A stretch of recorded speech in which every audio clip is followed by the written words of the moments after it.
My name is Judith Wolfe. I'm a professor of philosophical theology here at the University of St. Andrews.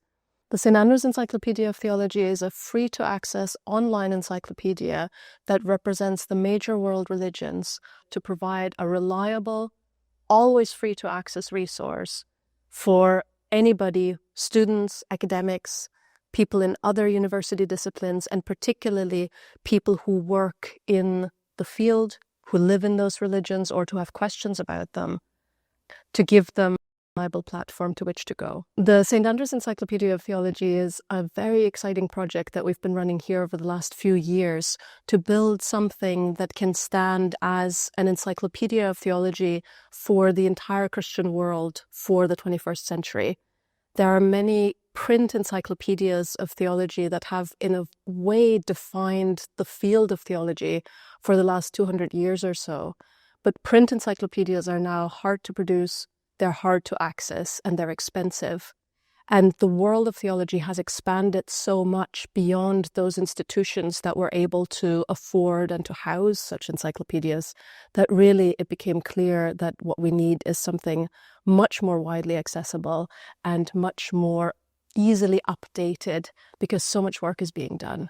We realized particularly that there is a call for voices from all across the Christian spectrum and all around the world in how we do theology and how we understand the concepts that we're dealing with.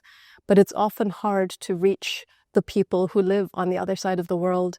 And so a lot of effort has gone into and is continuing to go into building relationships all around the Christian world to understand both the needs and the perspectives of those working across the spectrum and to incorporate them.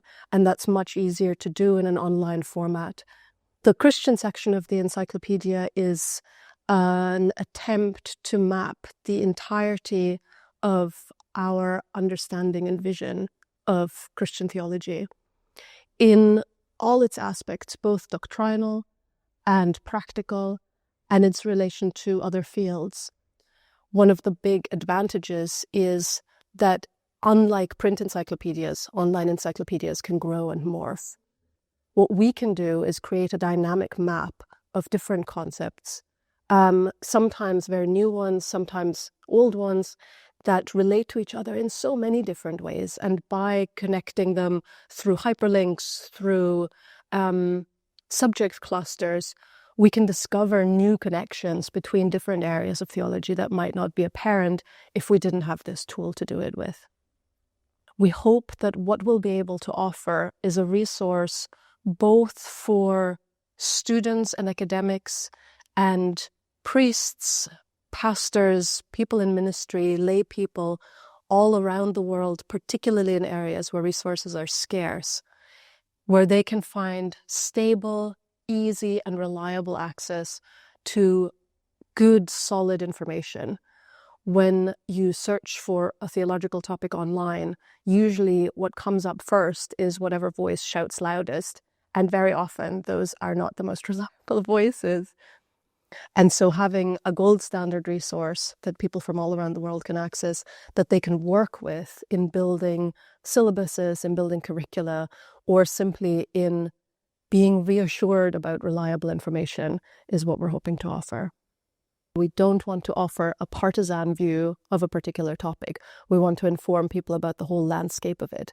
And so we've been working closely with authors to help them and enable them both to be able to convey the cutting edge research and to be able to offer a dispassionate overview.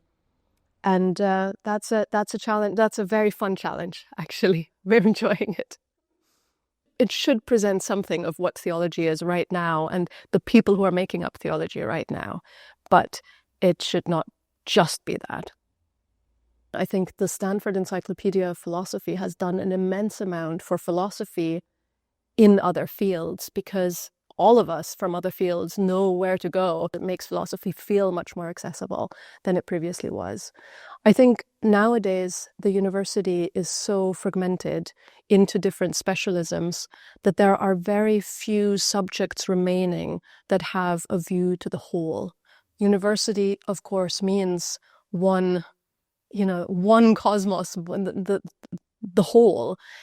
So the hope of the encyclopedia is within the next 10, 20, 30 years to establish itself as the go-to resource if one wants concise, reliable, but also comprehensive accounts of some of the key concepts and questions within the world religions.